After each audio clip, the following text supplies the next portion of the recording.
ધાનેરા નગરપાલિકાની ચૂંટણી પ્રચારમાં જિગ્નેશ મેવાણીની એન્ટ્રી, વોર્ડ નંબર 3માં કાર્યકરો સાથે કરી જમાવટ।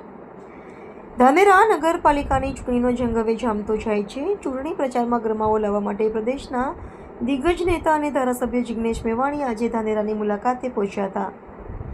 વોર્ડ નંબર 3માં કાર્યકરો સાથે બેઠક યોજી જિગ્નેશ મેવાણીએ ખાસ કરીને વોર્ડ નંબર 3ના ઉમેદવાર સલીમભાઈ મલેકના વિધાન સ્થાનની મુલાકાત લીધી હતી। નિવાસ સ્થાનની મુલાકાત લીધી હતી અને તેમણે ઉમેદવાર અને સ્થાનિક કાર્યકરો સાથે એક મહત્વપૂર્ણ બેઠક યોજી હતી। આ બેઠકમાં આગામી વ્યૂહરચના અને વોર્ડના પ્રશ્નો અંગે ઊંડાણપૂર્વક ચર્ચા કરવામાં આવી હતી।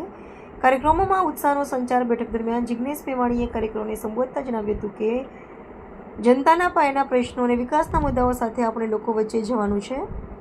પ્રદેશ નેતાની હાજરીથી વોર્ડ નંબર 3ના કાર્યક્રમોમાં ભારે ઉત્સાહ જોવા મળી રહ્યો છે અને સલીમભાઈ મલેક અને કોંગ્રેસના ઉમેદવારો સમર્થનમાં પ્રચાર પ્રક્રિયા તેજ બનાવવામાં આવી છે। ચૂંટણી માહોલ ગરમાયો। ધાનેરા નગરપાલિકામાં વખતે રસાકસીભર્યો જંગ જોવા મળી રહ્યો છે, ત્યારે જિગ્નેશ મેવાણીના આગમનથી અન્ય રાજકીય પક્ષોમાં સલવડાટ શરૂ થયો છે। ખાસ કરીને લઘુમતી બાહુલ ધરાવતા વિસ્તારોમાં બેઠક નિર્ણાયક સાબિત થઈ શકે તેમ છે। Iqbalbhai Memon, the news of Gujarat, Dhanera.